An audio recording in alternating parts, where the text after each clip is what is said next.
How's everybody doing? My name is Anthony Brown Logan, and today I want to talk about Virginia's election results briefly. As you can see from the flag over my left-hand shoulder, I do currently live in the Commonwealth of Virginia. I did vote yesterday, and I voted in the primary for the governor, lieutenant governor, etc. So I just want to give you my 2 cents about what happened. Now, as most of you know, unfortunately, no Republicans won. You had Ralph Northam. He became the governor. And by the way, he was the lieutenant governor under our previous governor, Mr. Terry McAuliffe. And the only reason why Terry McAuliffe did not run again is because he cannot. Because if you didn't know, I'm going to tell you right now, in Virginia, you cannot run back-to-back gubernatorial campaigns. You can become the governor more than once, but it rarely happens because you're not able to be an incumbent and run for the governor. That's an interesting little tidbit right there. But I'm going to get back to what I was saying. He was a lieutenant governor and he has become the actual governor. Then you have a guy by the name of Justin Fairfax, black male. I think he's an attorney, may have been a prosecutor or something. He has become lieutenant governor. And Justin Fairfax, interesting person. This guy wants $15 an hour minimum wage. And one thing I want to say about him is that there was a little bit of a controversy with him because he was on a flyer with Ralph Northam himself right in the center of a picture. You'll understand what I'm saying when I'm done. And then beneath him was our current and incumbent Attorney General, Mark Herring. So there was another version of the flyer where he was not on it. And I placed that on the screen before you. Now, it's the same exact flyer. There's no difference. It's just a matter of him being on it and him not being on it. Now, the question has to be, okay, why do you have the candidate for the governor and a candidate for the attorney general on the flyer, but not the lieutenant governor? Well, the reason is because they said, oh, well, we had to put these flyers in certain places and some people didn't like them. Well, why didn't they like him? I mean, why?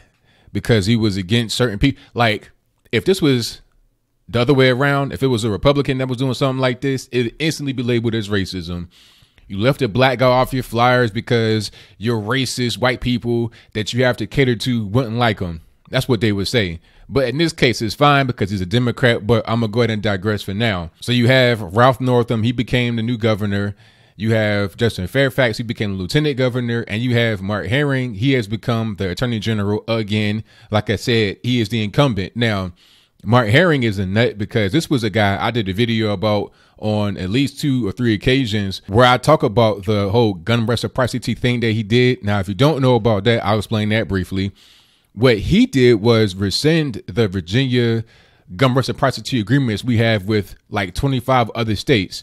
What that means is if I have a concealed carry permit in the Commonwealth of Virginia, I'm able to go to at least 25 other states and my permit will still be valid there. One of the states includes North Carolina, and I live right here on the border of Virginia and North Carolina. So if I have my gun, if I have a concealed carry and I go into Elizabeth City, Outer Banks or whatever, I'm good because it goes from Virginia to North Carolina with no problem. But what he did was he rescinded that. So if I'm right here on the border and I want to go to Elizabeth City with my concealed carry and, my weapon, I can't do that. I have to go all the way to Raleigh, which is the capital, and fill out paperwork there to be able to have my concealed carry. And the same thing goes for other states that are further away, Midwest and stuff like that, way up north. So if I'm traveling, that's going to be an issue. It's a whole big mess. Now, that actually got overturned, thank goodness. So we're good with that. But that is just a kind of person you're dealing with, somebody who wants to really just impede upon gun rights. Many on the left would say that we're being paranoid about gun rights. They're not trying to take your guns away. There will be no gun confiscation. But things like this is how they do it. They do things that are just barely legal because in reality, you shouldn't be able to do that. You shouldn't be able to just rescind that. But they say, OK, we're going to use the law to our advantage. We're going to say that their laws and those other states that got the reciprocity agreement rescinded, their laws are not strong enough. So basically, you're trying to do a few different things here. You're trying to, A, make those other states have more stringent gun laws. You're trying to bully them into cooperating. And B, you're trying to bully the people of the Commonwealth of Virginia to not be able to protect themselves wherever they are, and also to lobby the other states to have tougher gun laws to be able to still do what they were doing before. It's about convenience in that situation, and also just about freedom of travel. So that dude I didn't like from the beginning, and that's pretty much it. There's been a lot of people in the Democratic Party that have won all over the country, and I'll get to that in a little while. But I'm going to talk about the people who lost in this situation. Ed Gillespie. Now, Ed Gillespie was a Republican candidate for governor. To be perfectly honest with you, I didn't like him from the beginning. I did not vote for him in the primary. And before I get into Ed Gillespie, I'm going to talk about the turnout for the actual election. Turnout was pretty good this, yesterday, this Tuesday. It was a good turnout. It was probably about half of what you would get from a national election, which is actually pretty good, because during the actual primaries, it was like nobody there. I was able to go in and it was like no line at all. Nobody was there. I was like the only guy there.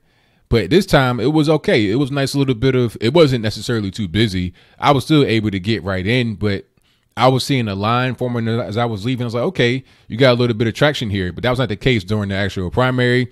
But I digress. I'm going to get back to Ed Gillespie. Now, this guy, I did not like from the beginning. Like I said, Trump did not support him from the beginning.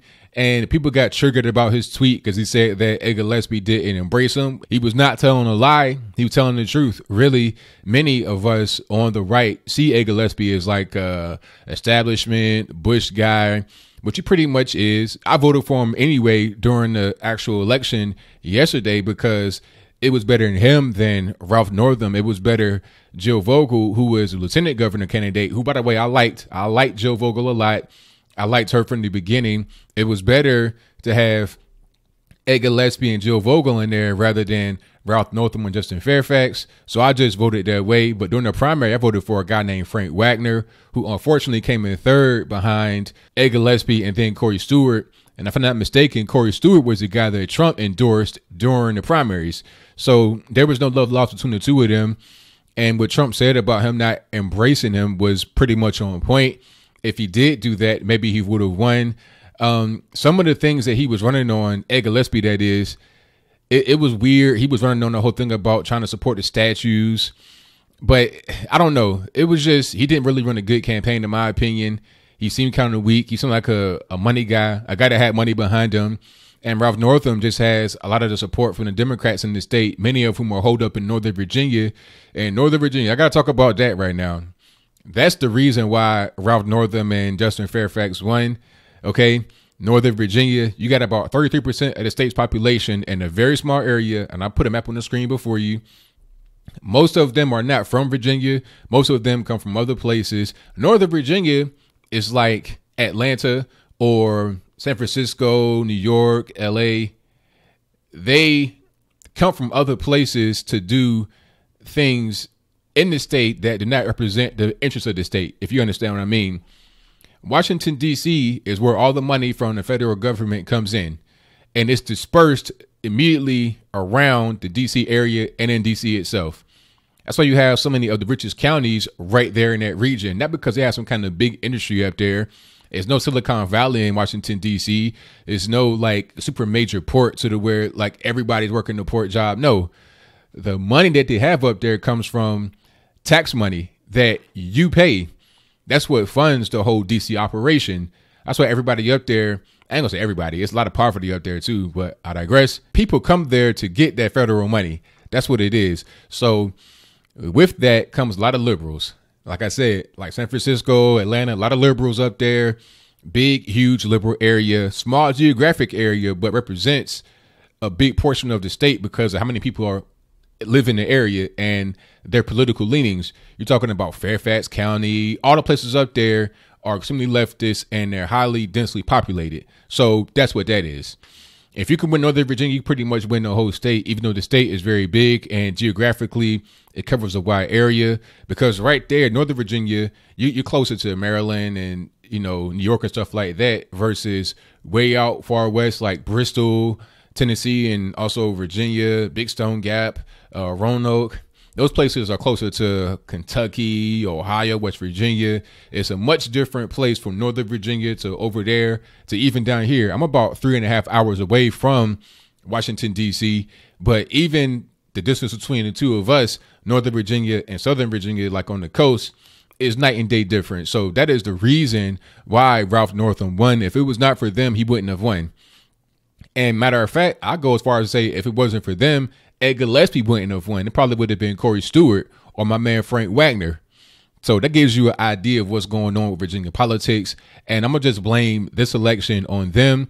Some are saying, oh, it represents a turning point in Virginia. No, it doesn't, because I expected this to happen because Northern Virginia, they pretty much dominate Virginia politics.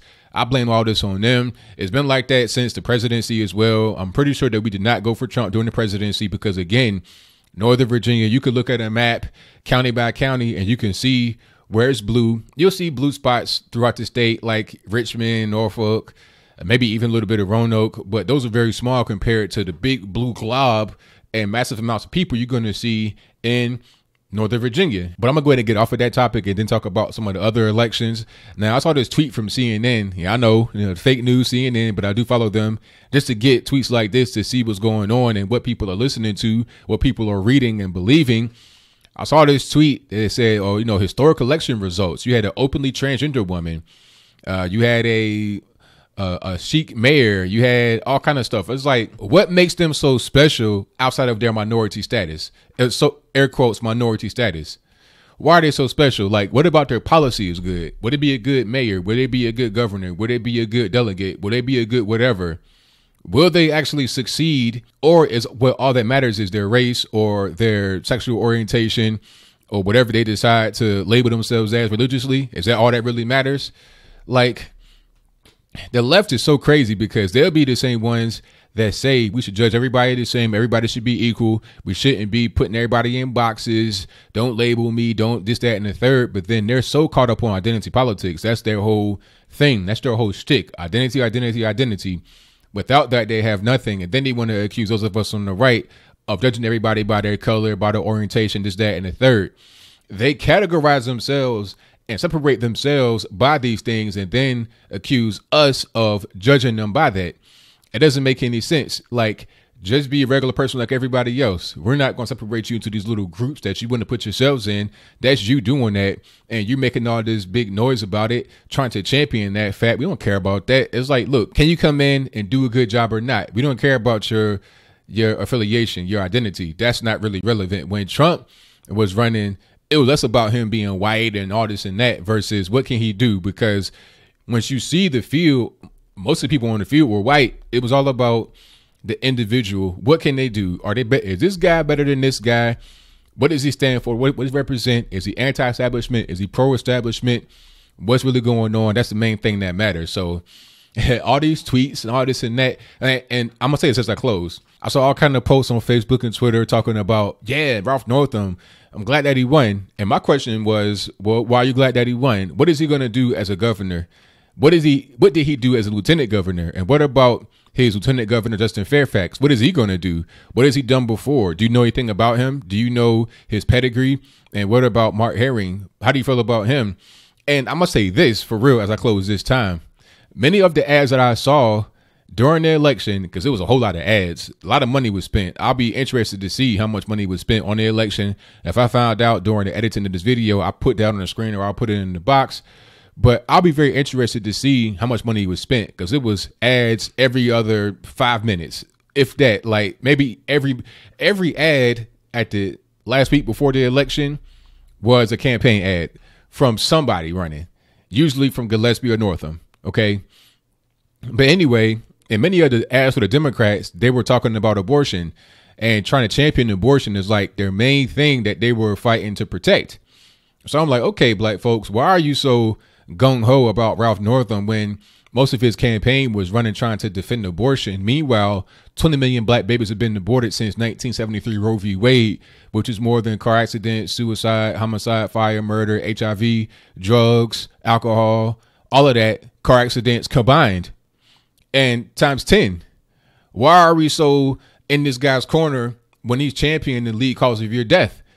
It doesn't make any sense. And then you got the guy, Justin Fairfax, talking about a minimum wage of $15. $15. You know how many jobs it's going to cost you in the black community?